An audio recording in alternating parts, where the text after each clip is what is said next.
Kemenangan Anies atas Ahok dijadikan contoh supaya kalau beriman mesti berakal. Karena orang Indonesia itu kebanyakan mengaku sebagai orang beriman, maka sudah seharusnya semua kejadian pun dilihat dari kacamata iman.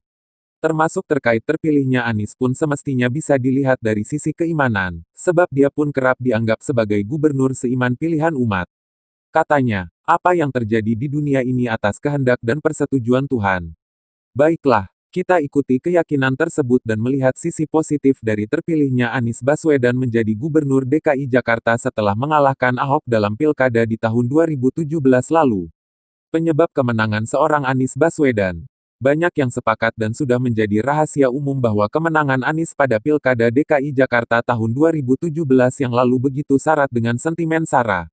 Jika Anies tak mau dikaitkan terkait hal itu, tidak masalah. Tetapi fakta di lapangan kurang lebih begitu adanya. Hanya pilkada di DKI Jakarta yang ada penolakan mensalatkan jenazah cuma karena beda pilihan politik. Hanya di Jakarta, orang Muslim seperti Jarod ditolak masuk masjid. Tak lupa juga, ada seruan rasis dan bahkan ada anak-anak teriak bunuh Ahok saat pawai obor.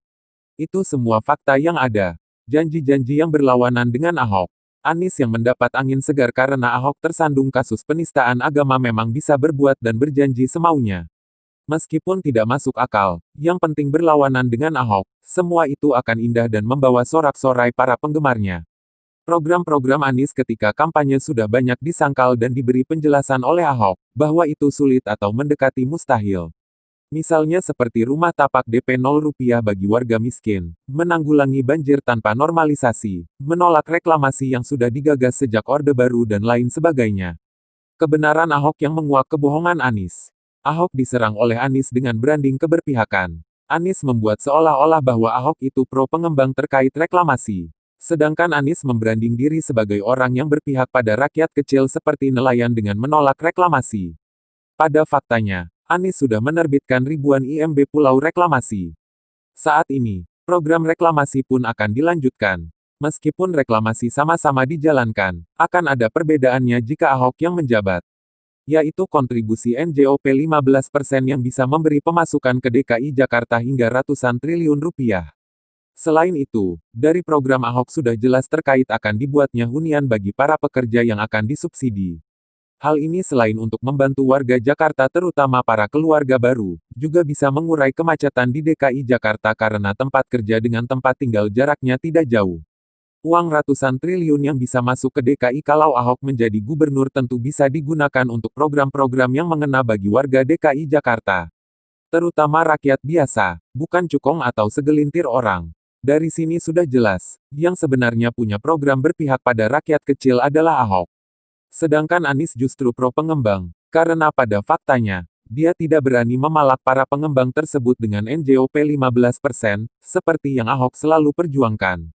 Pendukung memang tak peduli akan prestasi Anies tetapi tak ada yang mau dikatakan bodoh.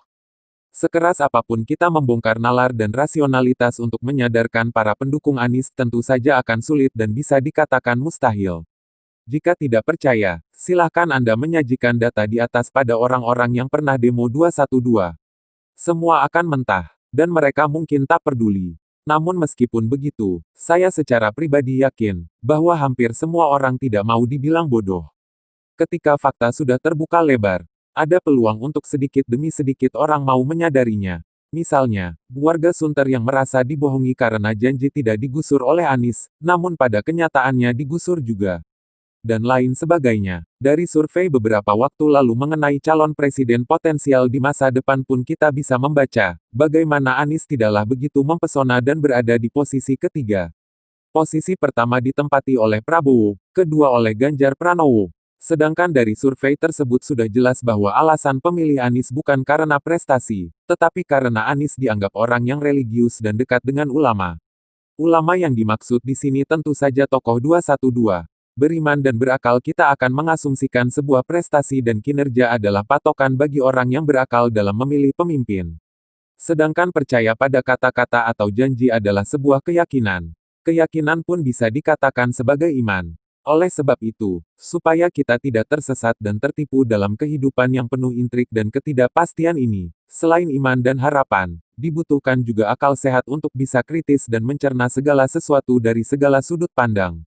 Begitu juga jika kita beriman terkait keyakinan yang berkaitan dengan agama. Akal sehat pun idealnya harus mengikutinya.